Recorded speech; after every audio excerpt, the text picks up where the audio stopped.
finally brave enough to post this. I do not care about the consequences. I may be arrested and prosecuted for treason. I shall not use my real name. You can call me Raresh. Sergeant Raresh Buzescu of the Romanian Army. This is what happened to me in October 2022. I was in a military unit in the delta of the Danube, in the north of the Dobrogea region of Romania, under the border with Ukraine. A little bit of context, for those unfamiliar with the places. That region of Ukraine is southern Bessarabia, sandwiched between Romania and the Republic of Moldova, and it used to be Romanian territory. It has had a turbulent past, belonging during the centuries to many states, being strategically important. In those days, a lot of confusion and fear were present in Romania. Being close to war, rumors of incidents made things very tense. People were afraid. Several Romanian military aircraft were brought down. The Ukrainian forces admitted they did it accidentally. Romania, being a NATO country, any incident like this could degenerate into a war with either Russia or Ukraine and Romania to be in the front line of destruction of World War III. That night we heard explosions before the alarm was set. It seems some missiles coming from the north of the border hit Romanian targets. It was a chilly autumn evening. It would not be the last incident of this sort. We did not know if they were the Ukrainians or the Russians. The colonel summoned us to prepare for marching to the target. The delta of the river Danube is split between Romania and Ukraine. It is one of the last true wild ecosystems in Europe, an official biosphere reservation. It is basically a huge marshland, where the Danube splits in smaller channels until it flows into the Black Sea. We followed orders, of course, in silence, in the thicket. The explosions stopped. Some fires in the distance were visible. We could not make out if they were across the border or not. Suddenly gunshots were heard, not very far. We were ordered to be prepared for combat. Another military unit was pretty close. They were dispatched first. When we finally reached the location of the first flames, we could see that there was an explosion earlier in the evening on Romanian soil. On the other side of the border, things were burning as well. Our comrades from the other unit have reached the location. Some were already fallen, dead or wounded. In fact, most of them were down. It was here. War. For real. For the first time. It felt unreal. I was a soldier. I knew this was my purpose, but it was not supposed to be like this. It felt unreal also. It did not expect it. I mean, in Romanian history, as we were taught in school, Romanians fought bravely against our enemies, against the Ottomans, the Hungarians, the Soviets, and the Nazi. But then at least it was clear whom and why we were fighting. Now we did not. Finally, we found a living soldier. He was breathing heavily when the colonel shouted at him, "Report! What has happened?" The private answered, "They attacked us. They fought each other on the other side. Then they came to us." The Russians? We don't know. We were bombarded and they came shooting. They looked insane and fired at us like they had rabies, honestly. At this point, he was breathing hard.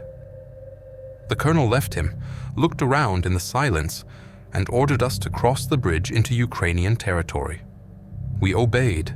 We were soldiers. Soldiers obey orders.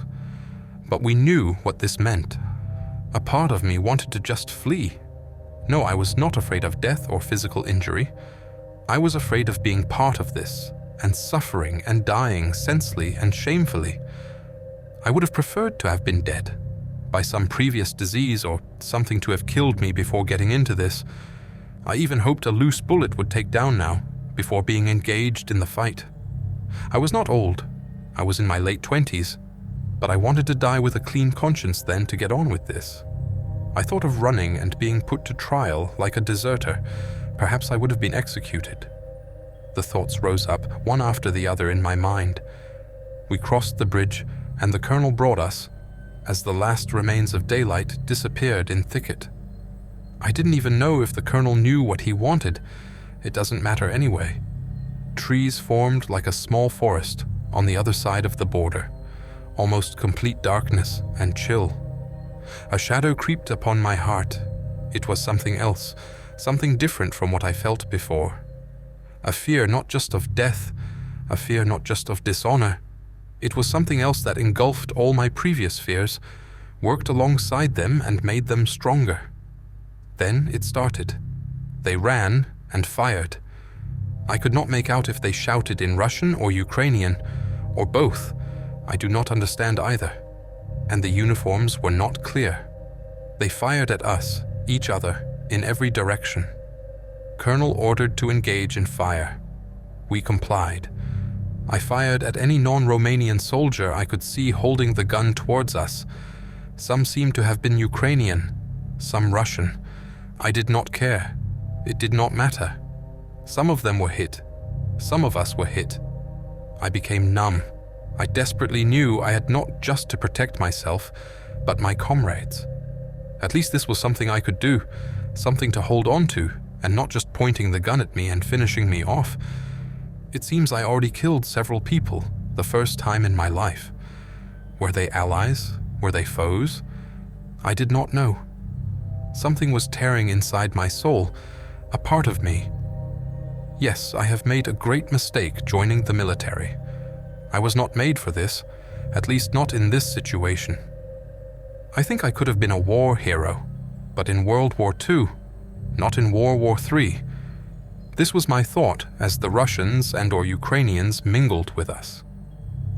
I felt no physical pain as they hit me chaotically, and I responded as non-chaotical as I could. A warm liquid touched my hand gently. I realized it came from my shoulder. I was hit by a bullet and did not even realize it. The enemies looked, like the comrade said earlier, like being on rabies. Their eyes wide in terror, mouths opened. They charged at us but were also running from us. As we entered the woods, the clash became even more chaotic as darkness engulfed us and little to no light was visible. My heart was beating hard as we lost it and started running with no sense deeper inside the woods, like being driven. Incidents became fewer. The clash went cold, and silence took over almost completely. I continued to run deeper in the darkness. I heard callings in Romanian. I asked one of them, then decided not to, in order not to attract attention to myself. It was cold, bitter darkness. Suddenly, I hit something in the dark.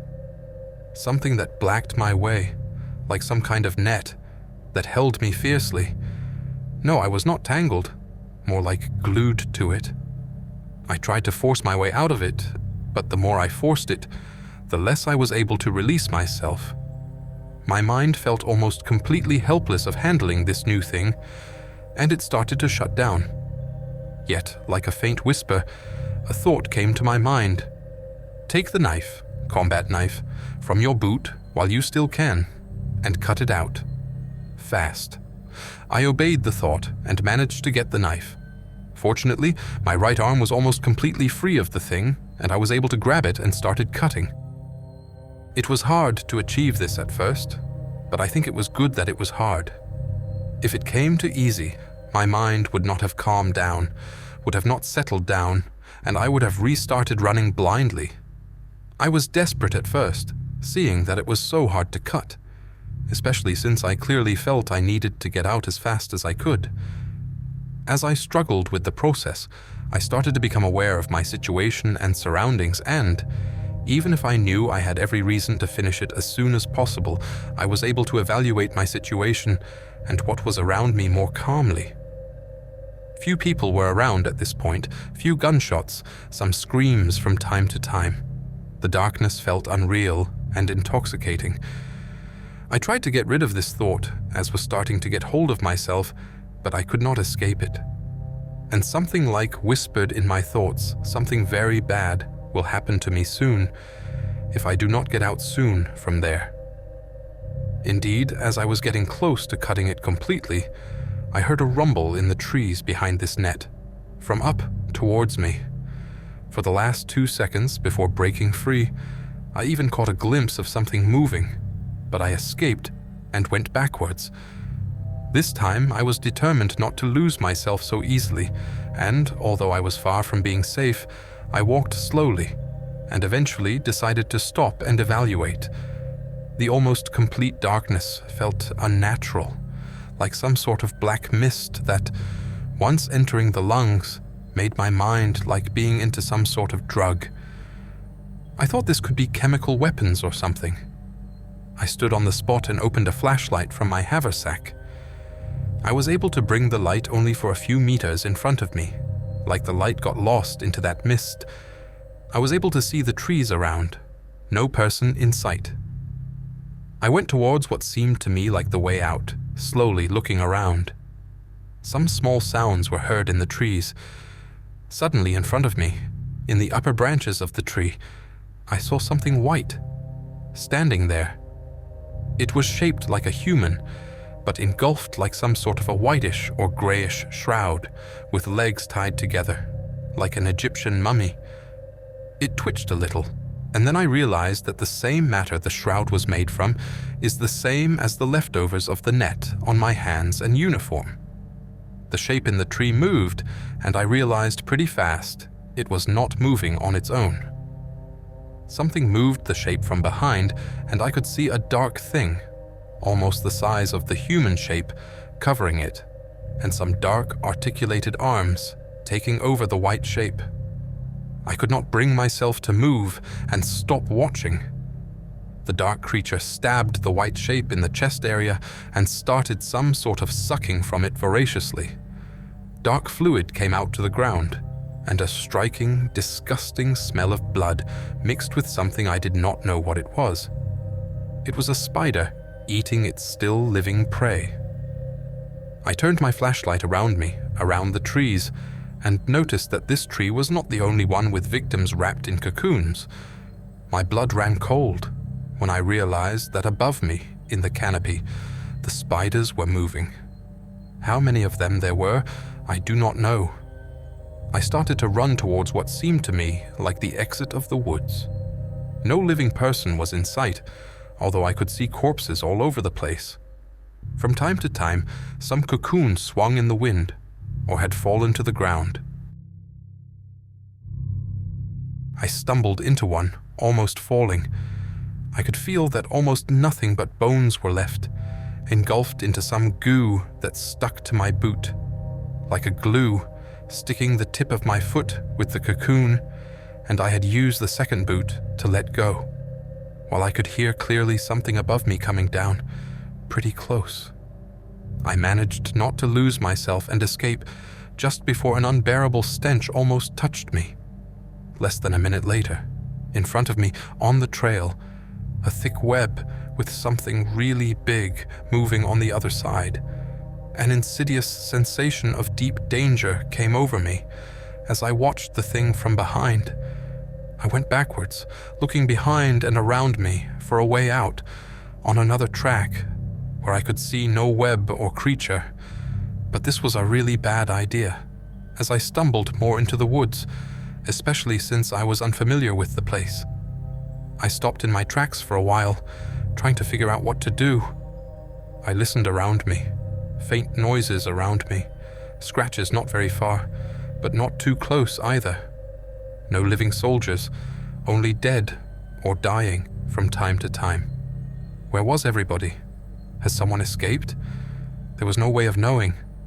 I was trained to face difficult situations, but this was beyond all I ever imagined, as this new enemy was unlike any I prepared to face. I needed to meet someone, anybody. I sat down, listened and sniffed. Yeah, I sniffed. Strange odors, marsh combined with weird, unpleasant smells. The darkness itself felt unnatural in itself, like it was absorbing light, so to say. The flashlight could not reach far. It was like it faded into some fluid. Was I afraid of death? Yes, I was. But that was not all. I would have preferred a death that I could understand, a death I could expect if it makes sense, but not this. I did not understand what was going on, and that made me feel that all my experiences, all my training was not just useless, but also senseless. I kneeled on one leg and looked at the ground, not knowing what to do. I listened, trying to calm myself even further so that my rational mind shall find a way. Then I heard a rustle in the tree next to me. I had the first impulse to just run, but something in mine told me it was a bad idea. I do not know why. I turned back slowly towards the source of the sound, making sure not to point the light directly at it. I was clearly a spider. It was almost 2 meters long, and it dropped something towards me. I snapped and jumped towards the place I came from, but another of those creatures was in there. Then I heard gunshots from sideways, sounded like an AKM. Bullet flew above my head, like someone aimed at the creature behind me. It gave a shriek and it seemed to stop. I dared not to move, waiting for a ceasefire. And it did. I heard footsteps coming fast towards me. I noticed my benefactor. It was a tall, muscular woman with long black hair. I noticed the Ukrainian flag on her uniform. She came fast towards me, grabbed my arm and pushed me towards some bushes I had not looked before. I let her guide me. It felt like she knew the place. I could not ask anything. We were silent. She gasped for air as she pushed me. "I hope it is clear there. We shall see," she said. "What to be clear?" I asked. "A small underground shed, or refuge," she replied. "I think I can find it." My flashlight was a clear advantage, being able to see it, even if at a short distance, the webs, and we were able to avoid them. Those things were in the trees, mostly, not on soil, fortunately, even if at some point, a pretty large one charged at us. "I think we missed it. We need to go back," she added and turned us around. I could hear a rustle behind us, but not too close. It felt like we moved in circles for about 5 minutes. I felt much longer, but I am sure it could not have been more. Until she knocked with her boot something almost completely covered in fallen autumn leaves. We stopped. "Here it is," she said, as she started to remove the leaves, showing a hatch, then going down to open it. As I went down too to help her, I felt a sharp pain in my shoulder where the bullet hit me, but I did not care too much. She succeeded in opening the hatch, but something blocked the full opening. A few bullets burst from inside as the rustle from behind came closer, and I knew that, if there is to get in, we should do it fast. She shouted something in Russian or Ukrainian. A male voice responded from below. They argued a bit until I said, "If he lets us in, do it in the next seconds. It is very close," as a spider about the size of a 10-year-old child was only a few meters away. She started to plead, and it worked. The man managed to push the improvised barricade at the hatch to let us in. The woman went first. As the creature came closer, I struggled to turn around in order to keep my eyes on the spider, as it was inches from me. I placed, without realizing it, the flashlight towards the creature. 2 things happened at the same time. First one, I saw a being that was deeply dark, so dark that it made shiver, emanating something like it wanted to consume me as fast as possible, something I could feel in its eyes that I could not distinguish, but that I could feel strongly they were there, in that giant black mass. The second one was that the creature stopped in its tracks when the beam of light hit where I felt the eyes were for a few seconds. Those seconds were enough for me to get through the hatch. I tried to close it, but the pain in the shoulder made me unable to pull, and a dark shape covered the little light coming from outside. Coldness took over my body, and the stench made me nauseated. I could hear sounds of a mouth chewing nothing in anticipation of chewing my flesh. A harsh, sticky, hairy, black articulated arm entered just for a few seconds before a bullet from inside hit the arm. A shriek with splatter, and the arm retreated just enough as a thin man wearing a Russian uniform came, pulled the hatch, then locked it. Fortunately, I did not drop the flashlight, and a second flashlight, held by the man, made enough light to see underneath. It was a small underground structure, more like a refuge. I am not sure if this was to be a refuge or some storage place, since many provisions seemed to be deposited, mostly crates covered in dark green canvases. The man went towards the end of the corridor. There were a few rooms on the left and right, but he went to a larger one at the end. Some chairs, a blanket, some food on the floor, guns. The two spoke in Russian and/or Ukrainian. "Sorry to interrupt, folks. Could we speak English, please?" "I do not know either Russian or Ukrainian," I said. They stopped and looked at me. He answered, "Okay then, it makes sense." I looked at him. He appeared around the age of 40, pretty thin and short, but stocky in a way. His almost complete shaved head was covered with a small military cap. "What is going on?" I said. They stood silent for a few seconds. Then the man started, not breathing too easily, like trying to remain calm. We fought for about 2 days before they came. We did not plan shooting into Romanian territory, but as casualties arose in such a short time, weirdness started. As lack of sleep builded up, some of us start to act weird, not all in the same way. At first they were only dreams and hallucinations. I do not think they were hallucinations now, of being attacked in their beds by some small creatures. Some showed small scars on their bodies, but they were dismissed, since we were in the middle of a battle. Some started to turn on each other. The colonel ordered detention, then all who behaved aggressively were shot. The Ukrainians kept fighting. We had to fight back. Soon we did not know how much we fought the enemy and how much we fought each other. I did not know who I could trust, if I could follow orders or not. Then those things started to appear. I did not pay much attention to them, trying to keep myself from being killed by my comrades. But I could not deny it when I first saw a black spider, near the edge of the camp, eating away from the still living body of our cook. I managed to get close to Yuri, one of my comrades who felt still sane, and we retreated in the center of the camp, until the order came to leave a large part of the equipment and get into the woods near the border, and we were dragged alongside the rest. In the fields, those creatures attacked us, some trying to fight back.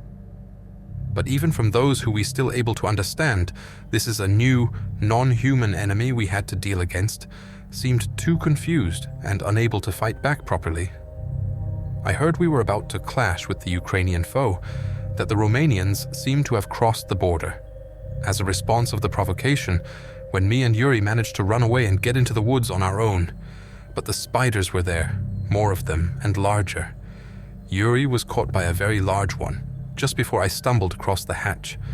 I found my way in and barricaded the entrance. The woman started. Pretty similar things happened to us as well. Small spiders were seen at first, biting people, who started acting weird. Unfortunately, our colonel was affected pretty early on and started just shooting people. The major shot the colonel and shouted he is the new commander.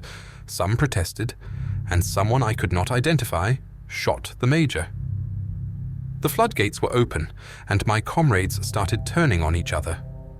I hid myself up to a point, then, like in his case, I was taken with the flow, as the people started to head towards the woods. I gave a sigh and looked at them. You know, my country may be enemies with any of your countries. I understand not to talk about certain aspects, but right now, what matters is that those things are a common enemy, and in the end, all of us are human. We need to work together to escape. They looked at me. The woman smiled and nodded. The man gave a sigh and nodded as well. I think it is okay to introduce ourselves. I am Sergeant Raresh Buzescu, Romanian Army. The woman said, Lieutenant Olena Kirkova, Ukrainian Army. The man said, Private Dmitry Fyodorov, Russian Army. We shook hands and started talking on a strategy. Olena tried to help me with my shoulder. Some stinky goo was on my uniform. Fortunately, it was barely more than a scratch, and she managed to keep it covered from the goo. We ate a bit, took some vodka, then went to the entrance to listen. I found out that Dmitri was from Yekaterinburg, that he lost his father when he was in primary school. He told us he used to be religious as a child. Then he became colder into faith, but not atheist. He told us he prayed for the first time in a while tonight, and he feels that only God can help us. Olena told us that she was from Kiev, that she joined the army years ago, that she was always a competitive girl, as a child and teen, who loved female action heroes, that she was a convinced feminist. Then, after a while, being disappointed in real-life military life, left it and became a hairstylist. She held a YouTube channel where she posted ASMR videos with haircuts, hairstyling, and massages, while being dressed sexy. The channel gained some following. She did some interventions, like pumping her lips. She planned breast augmentation. When war came, she was called to arms, on the basis of her previous formation. I told them that I was from Suceava in the north, that I was not particularly religious, that I became a soldier due to the war games and RPGs I played as a teen, and that I justified it to myself somewhat thinking of the patriotic literature I was taught in primary school. I told them I was never truly religious, that I went to the Easter service, to weddings and funerals, and that was about it. Dmitri told me it makes a good idea to start praying now, and he showed us the cross his late grandmother gave him that he never stopped wearing. The surroundings were mostly silent, but we did not dare to come out, as we still felt their presence, like waiting for us to get out. I started. Those flashlights shall not be out of battery soon. The night is still pretty long, so we need to decide quickly what to do. I hear them screeching on the outside. Is there any way for them to break in? Olena replied, "There are some ventilation shafts, sideways as far as I know, but they are pretty narrow. I don't know if there are little ones, as they seem to change size. They may enter." "I say to secure them," I answered. They agreed, and we started searching each chamber for the vents. They were pretty narrow. They were not hard to cover with cloth, although the metal covers were kind of rusty. We have had enough supplies for a few days and decided to put the flashlights off and stick them together near the entrance and watch the clock from time to time. We allowed ourselves to sleep for about 90 minutes at a time, but never all at once. As we sat, we felt like some force, let's say, I cannot find a better term, in the air, something that took away, slowly, my will to fight and live, and I started not just feel, but also live like it was just a question of time, before I shall become the meal of the creatures, like they spread something in the very air we breathed, and it entered our tissues. Neither of them seemed to know if this was a weapon of either armies. They seemed sincere enough. Dmitri started praying. He said he felt like it, the Paraclesis of the Mother of God, then the Akatist of Saint Demetrios of Thessaloniki, who was his patron saint. We felt a clear release from the shadow on our souls, although not totally. I dared to have a little sleep. Then Olena fell asleep alongside me. Suddenly Dmitri woke us up. "There is something in the first room on the right," he said. "We secured them. What can it be?" I asked. "I do not know. Let's have a look," he answered. We managed to get up and open our flashlights and get into there. There was something screeching in there, behind a wooden box. Carefully, Dmitri removed it to discover a dead mouse, and behind it, a hole between the floor and the wall, probably made by mice.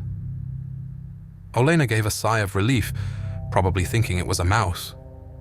Dmitri looked carefully around, pointing with the flashlight around. I felt dread. I knew that was not a mouse that made those sounds, even if it used, probably, the mouse hole to enter. With my flashlight, I managed to get a glimpse of something larger than a rat, something black that ran away from my light before jumping upon Dmitri's left leg and piercing the flesh through the pants. I hurried to help him, and I saw a black spider, larger than a tarantula, firmly embedded in his leg. Pointing the light upon it, it gave some sort of screech. It was clearly uncomfortable with the light, but it held on. I grabbed my knife and tried to stab it, between the head and the abdomen. It was not easy, as I had to be careful not to get bitten myself. Dmitri fell to the ground, and I used his lack of balance to crush the neck of the spider with the knife, and a black sticky fluid came out of it. Dmitri grabbed it with a piece of canvas and pulled it out fast, with a grimace of pain, breaking its head from the rest. "No, you should not have done that," said Olena, going down next to him. "The mouthpieces will remain in the flesh." Dmitri was panting as the fluid started to stick to his clothes, and the clothes to the skin. "Fast, we need to remove the head and the pants." I was a bit confused since I did not know what to do. "We need to improvise. I shall try with a knife." What followed was a kind of brutish improvisation. I am not sure how much Olena knew what she was doing. She tried to pull out the mouthpieces from the wound with the knife. I think she kind of fumbled. I actually tried to call in Romania, since the border was close and I might have got some signal, but it did not work. Olena tried to wash the wound with some vodka. Dmitri endured pretty stoically, only with some moans. "We need to get him to a hospital as fast as we can. This could be lethal soon," said Olena. "Either death or losing my mind, like those before me," replied Dmitri. "No, I do not think there is any way to reach any hospital soon. I think this is it." "Stop it," said Olena. "With this attitude, you shall die surely. Without it, at least you have a chance." Dmitri started laughing bitterly. "No, I know it, I feel. This is how it is supposed to happen. I prayed earlier. I am quite at peace now. You can either let me die, or if I get insane, like the others, you can either shoot me or send me out to eat me." Olena looked at him with a mix of anger and frustrated desperation, but Dmitri continued, "One of us needs to die in order for the rest to escape. They shall enter this place before dawn, one way or the other. They are really hungry, and we know it. I prayed when you thought I was sleeping. I remember how Saint Demetrios, my patron saint, the Christian military imprisoned for Christ, prayed in prison that Nestorius, the Christian fighter, would defeat the giant champion of the pagans, Laios, like David defeated Goliath. I remembered how, when the pagans discovered that the prayer of Saint Demetrios helped defeat Laios, they killed him, and he became a martyr. Tonight is his night, the night between summer and winter. The choice is yours, mine, if already taken." "No," shouted Olena. "Cut the crap. We shall all escape. We shall take you to the hospital. We shall escape this." She started to make plans out loud on how to leave. My heart felt something in the words of Dmitri, like some power was in him, like a little bit of the peace he had come to me as well. Earlier, when I fought outside, I never prayed a bit, but now I started to feel like doing it, just by looking at him. Nonetheless, I helped Olena, both in discussing tactics and in putting them in practice. We improvised some torches from pieces of wooden box, with cloth and vodka to keep them away. We also improvised some Molotov cocktails from vodka bottles and cloth. Olena was very pushy about this, and I really admired her for that, as I admired Dmitri for his attitude. In a way, both of them were completing each other. "You know," said Dmitri, courting, "I have heard about things like that years ago.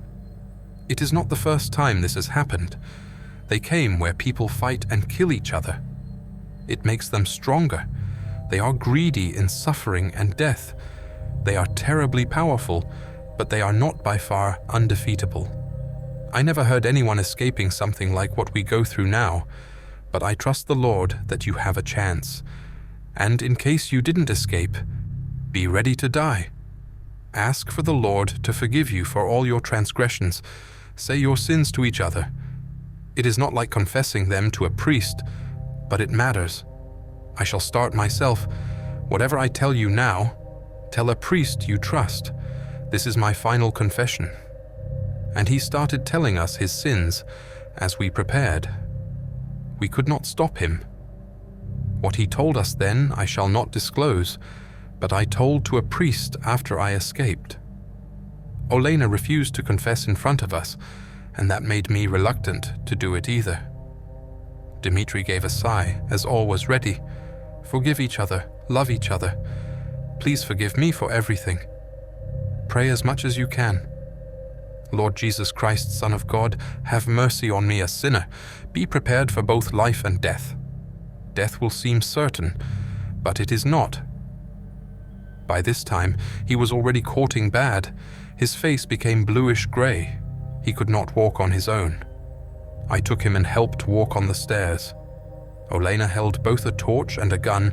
I held only a torch. She opened the hatch. A cold breeze that felt like it would have frozen my bones if it weren't something else holding me, both me and Olena. The webs were all over the trees. The air was thick and difficult to breathe, like it intoxicating us with terror and hopelessness. One side of me realized all this, and the other side was tranquil. The result was like watching all this detached somehow. We used the compass to determine where south was, and the plan was to go south as much as possible to exit the woods. We stepped out. No rain, only an autumn breeze. We felt them around. We felt the trees above us, but they did not move. I helped him walk a bit, then he signaled me I better let him walk on his own. I was reluctant to, but I complied. After a few meters, I realized he backed out a few steps. I turned to him. Olena turned as well. A spider the size of a large dog came out from the canopy and stabbed him in the back, but he was still standing. Olena opened her mouth in terror. I could not move. Dmitri spoke. I don't know how he was able to speak since he was stabbed in the back. Christ is victorious already. You need to accept to be victorious in him. Go now. The Mother of God is with you. The Lord himself is with you. Go now. And always remember, Christ is victorious. And with that, he fell to the ground, and the spider started devouring him. Something like an iron claw passed through my soul. Olena broke out crying. I don't know how, but something pushed me. I took the gun from her and grabbed her arm and started running towards the first clear path we could see. The air was really thick, hard to breathe. Not like a city smog, but like something else. It was a clear night, not very cold, but I felt like I was in a frozen giant basement cage, surrounded by a crowd of predators that allow me to live for a few more seconds, not for my sake, but because they compete with each other to have me. The webs were all over the place. We could not just feel them almost all around, not just hear them, but also see them in the trees. We needed to run. If we stayed in one place, their mere presence would build up some sort of poisonous fear that would take over soon, the building up being unavoidable, even if they do not grab us. I lost track of sense and direction. I went into any clear passage between the trees. The torches kept them at bay for a little, only for a few moments. I knew that, if we stopped, they would gain courage and strength to take us, but it was enough. Olena cried muffledly. I felt her strength going down. Do not let go, sister, now. You remember how you saved me earlier? Now is my turn, I said. God is with us. We should rely on him now. There is no other way. The last phrase came out of my mouth, half without realizing it. For a second of disbelief, I looked out into the front of us. On the path, there was a big spider, almost 2 meters long. I saw no immediate escape. Olena felt feeble, like she just wanted to kneel and give up. I shouted, Lord, protect us. Mother of God, cover us. Saint Demetrius, help us. I was quiet for a second, then said gently, Lord Jesus Christ, Son of God, have mercy on us, the sinners. I fired the gun into the creature. I gave a horrible shriek, backed up. Olena stood up, like something gave her a boost of energy, of life. We saw another clearing, and we ran towards there. We stumbled upon webs several times, only barely touching them. At one point, Olena got stuck with her shoulder in one web. It was nothing serious, but a spider the size of a dog came pretty fast. I managed to set the web on fire before breaking Olena free. The fire started to spread pretty fast. They feared fire, as even light from a flashlight was probably unpleasant for them. Less than 3 meters away, the darkness ate away the light. It was surely not a natural darkness. I could not stare at it too much, as it made me feel like I was sinking into something unreal. In a way, it was like quicksand for the mind. I almost stumbled several times. On the forest floor, we often stumbled upon human bones or piles of goo that had some leftovers, like pieces of clothing, showing that they were part of a human body. We circled around several times because we found ourselves again in front of the flames. They were more widespread. It was clear they hated all the fire. Their shrieks turned into some type of screams that could easily break someone who was faint of heart. It was like they went into my very bones. The fire was our only hope. Olena was breathing heavily. It was clear that she could not resist too much. I stopped for a few seconds and looked into her eyes. She tried to be tough, but she was clearly pretty close to giving up. I said, "Look, they are afraid of fire. I do not know if it is to exit from this, but at least we can take down as many as we can.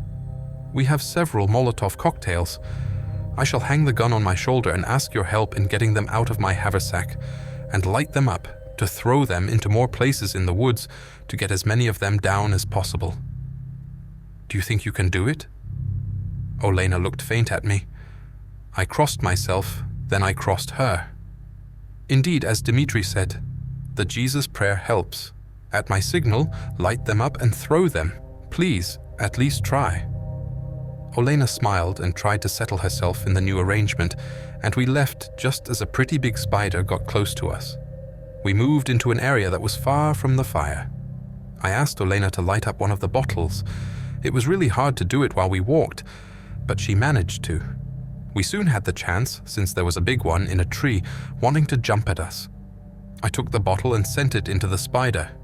The tree got on fire fast and we ran. Olena seemed into some new energy state, but it felt like it was something from outside. We repeated it several times. The fire took over different parts of the forest.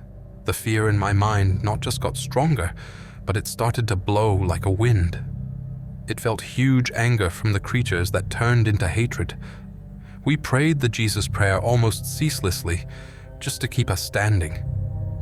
Mentally, it was like running a marathon on a very narrow path, with the mountain slope on one point and a deep precipice on the other. We finished the bottles and I started firing the gun over and over as those things came more and more towards us, and faster. At some point, we remained out of bullets. We were held by something or someone. No way we could have survived and not break. We could have lost it or died 100 times.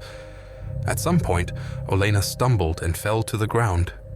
Her torch fell to the ground as she laid down, breathing heavily. I tried to wake her up. She was clearly at the end of her strength. She went to sleep on the leaves. At that moment, two things happened, one through the other. A dark shadow, greater than the darkness I was already accustomed with, covered us, and with thuds, giant articulated legs surrounded us, covering almost the entire clearing.